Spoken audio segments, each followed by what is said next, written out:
I just started coming across a bunch of these different authors who were doing health stuff, and this is one of the best books I ever bought, Brain Maker. I accidentally bought it in large print, and I didn't even know that they make books in large print, but they do.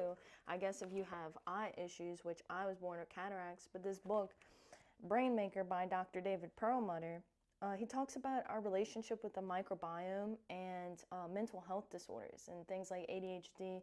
He goes into specific bacteria in the microbiome that could be related to insulin resistance or like weight gain or skin issues, right? Just the resistance and the decay of our bodies being related to our second brain, which is our gut. So this is one of the best books I ever did read, and I have someone in my life who is recently like came up to me and they were just like, I really want to work on my gut health. I really want to focus on that and putting in probiotics and good foods to help me regain good gut bacteria. And I told this person, it doesn't really matter what I think, but this is my experience, is that you could have the best diet in the world. Like, you could have no processed sugars, you could have all the good foods in the world, and your gut bacteria, due to your stress response being turned on chronically, you could still be feeding negative gut bacteria, right? Like, this is part of our spiritual metabolism. If, again, I could be feeding my body all the amino and the fatty acids, all the good foods, no processed sugars, I could be getting a great amount of sleep. But if my mind is running, and I can't sit still within myself, my stress response for my nervous system is still going to be on. My thoughts are going to stimulate large amounts of cortisol release. This is going to get me to produce more blood sugar. It's going to keep my blood sugar high, right? Even though I don't have foods that would stimulate the release of the blood sugar, my stress, cortisol is a response. Cortisol is a precursor to a release of blood sugar, because in a case where you would be stressed, like in the forest, and like an animal would come up on you, you would either be fighting or flighting, and you have to have sugar available to the muscles to get away or to fight, whatever type of situation you're going to go through. So, you might be someone who is starting to put in the probiotics, putting in all the good foods, but I want to invite you to remind you that even though you're doing all these things, you still need to get to the root cause of why you feel stressed or why you can't sit and relax in the first place. And for me, I was gifted a situation recently where I had the opportunity to go within and not only buckle down on my physical diet, but buckle down on my mental and spiritual diet. And picking up a meditation practice is one of the best ways. Like, when you exercise, when you slow down your breathing rate, you are actually feeding and cultivating certain gut bacterial groups. And Dr. Joe Dispenza's work is a great example of this if you need someone to look into as far as changing the microbiome just through meditation.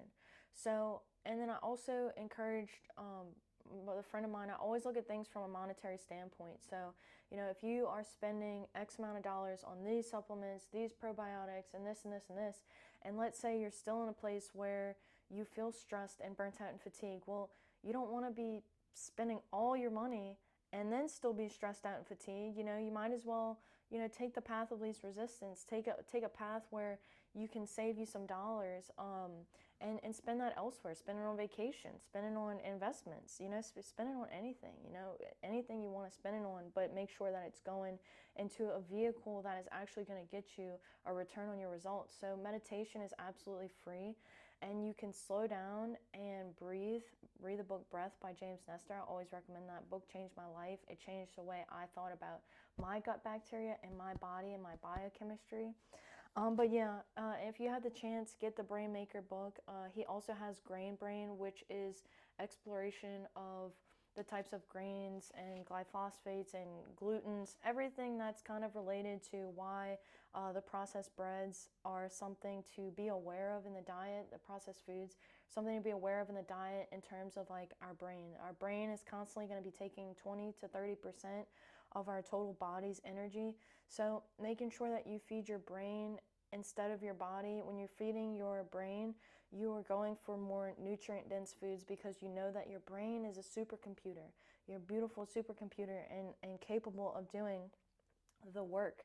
And other than that, you want to make sure that you're feeding your immune system. If you're trying to work on your skin health, on your libido, on your brightness, on your tan, on your skin, even if you're wanting to focus on your hair, right? Your hair, skin, nails, collagen production. It's all about getting the proper nutrients in, feeding the immune system so that you have enough to work on that infrastructure, hair, skin, nails. Infrastructure, it's like an extracurricular activity for the immune system. So if you have a fire, if you have inflammation, if you have pain in the environment, the immune system is going to focus in on that pain, right? You got to put that fire out for that one house. Otherwise, it's going to burn the whole neighborhood up, you know?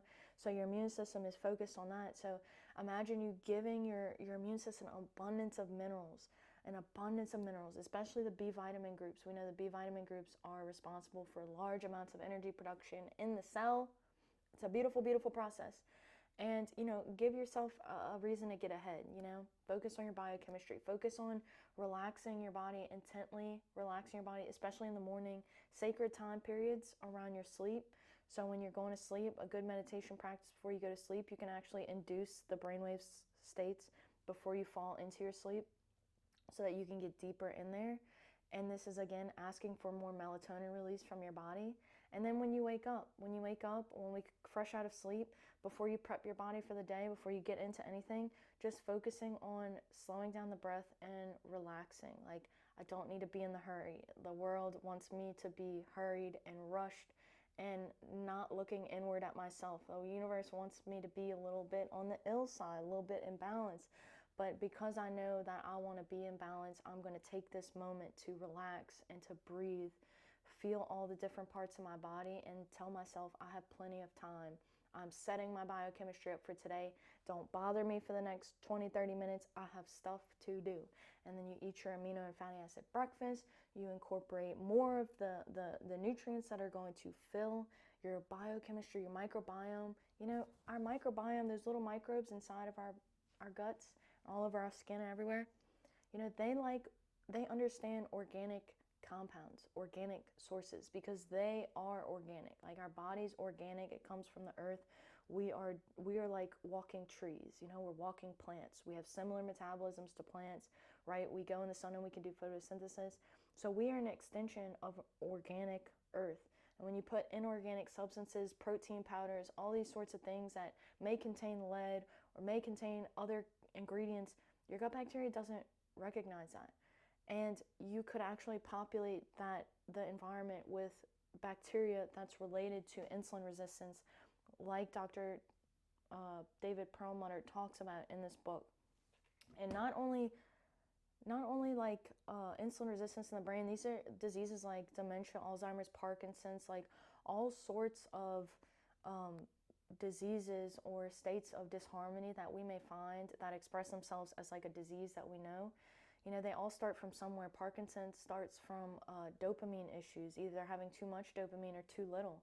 Where does dopamine come from? Dopamine comes from phenylalanine, one of the major amino and fatty acids. So if I were to try and get a balance of that, I would make sure that I'm getting the right ingredients in, and then I am working with my body, I'm working with my diet, right? You know, I'm not going to eat a ton of food and then go to sleep right then and there.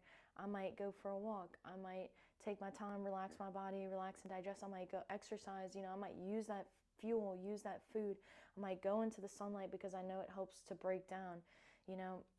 So that's the last note. Eat with the light cycles, because we break down our food. Food is code for light.